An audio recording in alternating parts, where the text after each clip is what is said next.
Hello everyone, Professor Kurzluk here. So I'm actually not teaching American foreign policy this semester, but I've been going through some of my old teaching notes, teaching lectures, trying to find what would be interesting to students to help them or interested to really anyone that what would be interesting to help them make sense of the world today. And when I teach American foreign policy, I usually use, I don't think I have it, I think it's at my office. There's this book by the late Dr. Hook, who I used to be his research assistant when I was still a PhD student. Um, and so there's this American foreign policy textbook that I helped him do research for. And then when I taught American foreign policy at Kent State, I used,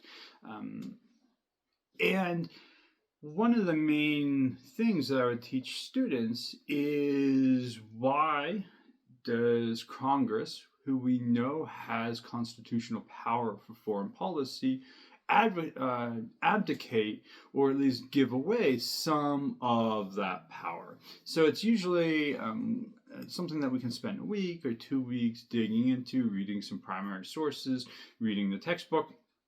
And so I thought I'd make a video on that because it's pretty timely, because we hear a lot of discussion about Congress's role when it comes to the war in Iran. And there hasn't been declared a war. Congress hasn't voted for it. War powers resolution failed yesterday. So it's been in the news a lot. So I figured it would be worth thinking about this connection between Congress and maybe why they give so much power to the executive branch.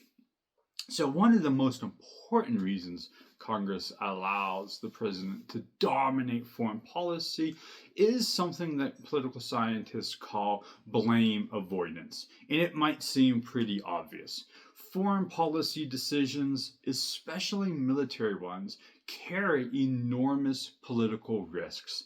Wars, as we know, are uncertain, they're expensive, and often last far longer than policymakers expect or at the outset said the conflict would last for.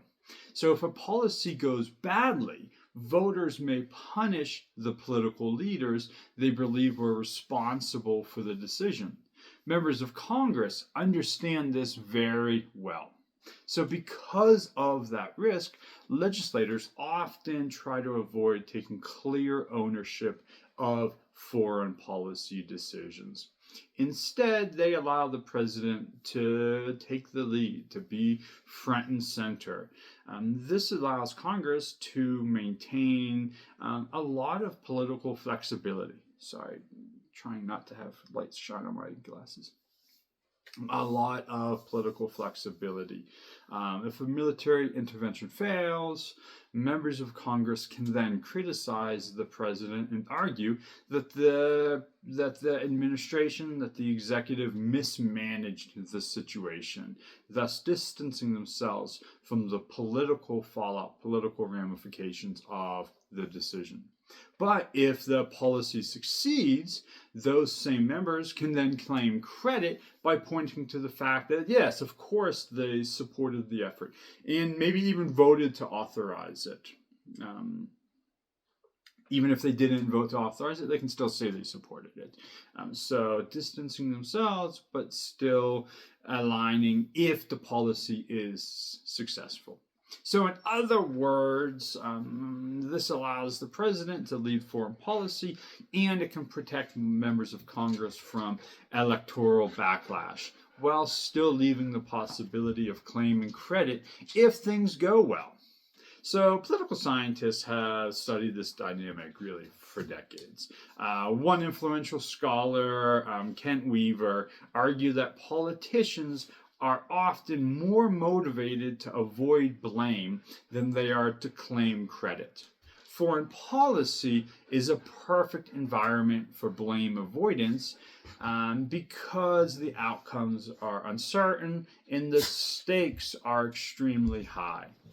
This logic helps explain why Congress oftentimes delegates authority to the executive branch instead of formally declaring war, which would clearly assign responsibility to Congress. legislators frequently pass broader authorizations that allow the president to decide when and how military force can be used.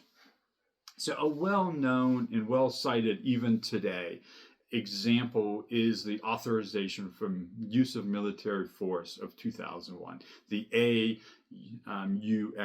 You may have heard the AUMF talked about on the news or in the newspaper. This is what they're referring to.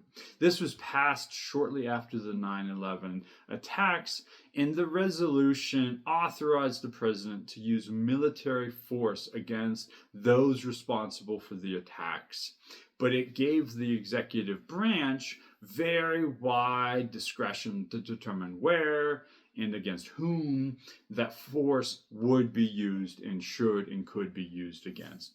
So over time, that authorization has been used to justify military operations in several countries far beyond the original conflict in Afghanistan that the AUMF was intended to give power to. So, from a political standpoint, this arrangement benefits members of Congress. They can demonstrate support for national security while allowing the president to make the most controversial operational decisions. If a military campaign becomes unpopular, members of Congress can distance themselves from the outcome. If it succeeds, they can highlight their vote in favor of the authorization. So we saw this after votes that were taken leading up to Iraq and Afghanistan came back to really politically haunt members of Congress when they were either running for president or running for re-election. Those votes they took were used against them. So although they were trying to distance themselves, those votes were still held against them. But their rationale was that they could still keep a distance between themselves and what was happening in the Middle East if things didn't go well, trying to politically distance themselves.